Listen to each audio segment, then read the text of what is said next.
Hey guys, what's up? It's Andy Fogarty here from theathomewelder.com, and in today's ornamental welding quick tip, I'm going to show you how to make a fireplace screen in just 3 steps.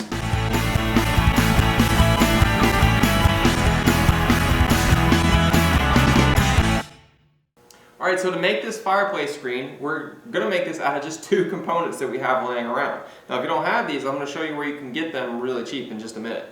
Now, so we have, this is basically going to be our fireplace screen. The whole thing right here, one panel. It's a cast iron panel that came from kingmetals.com. See, it's got some cool design on it. They have tons of these things, all different sizes with all different designs, so it would fit any sort of motif that you have going on in the house. And it doesn't look like it, but it actually weighs about 50-60 pounds, so it's pretty heavy, very sturdy. It's not going to go anywhere. Now, I happen to have this laying around the shop. It's an extra piece from something. Now, I noticed that this has some really nice curves on it, and these are actually all individual little pieces that have been welded and banded together to make this whole piece.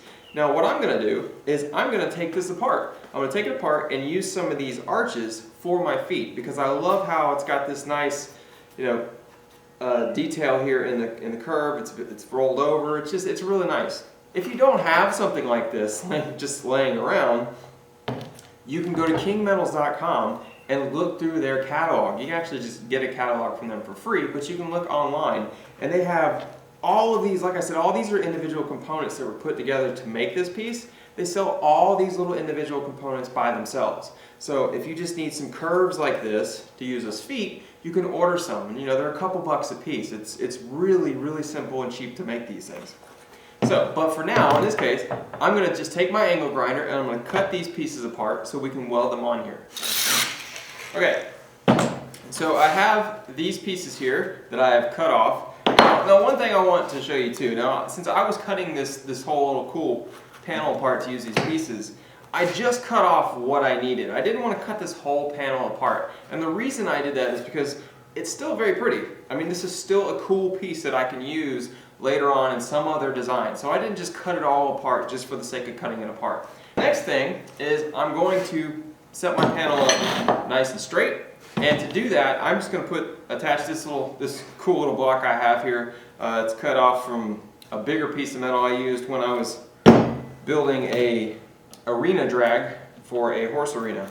Okay, so I've got my panel here, and so here, I want to show you something real quick. What I've done is I've put a piece of just 1-inch scrap I've got laying around, and the reason I've done that is because I want to actually lift the bottom of this panel up. I don't want it to be resting on the ground. It doesn't really matter, but it's just kind of something I wanted to do.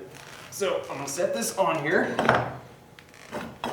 and the tricky part about these panels, depending on what your design you're using and the size and everything and the blocks that you have, is actually clamping this down.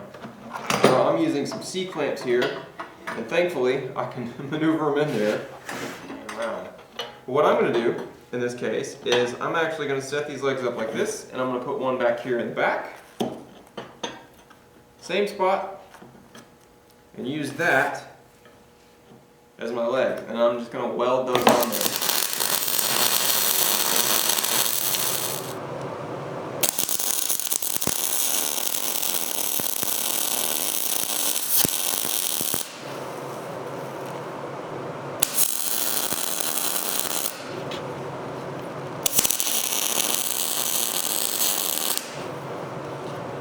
Alright, so that is it. Like I said, really easy, 3-step process.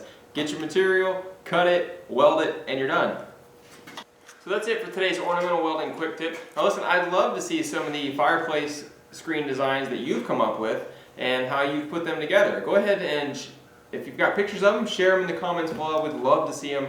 And also, we'd also love to hear what kind of videos you'd like us to make in the future. What kind of cool concepts would you like to know about? Or maybe some shortcuts, jigs, tools, anything. Go ahead and ask your questions below and we'll answer them in some upcoming videos. And now if you want more great tips and tricks like this, come over to theathomewelder.com, sign up for MIG Welding 101. It'll show you the 5 cornerstone basics of MIG welding, but it'll also give you weekly insider tips on how to make cool stuff like this real easily and make money from it in the process. So I'm Andy Fogarty, and I will see you next time.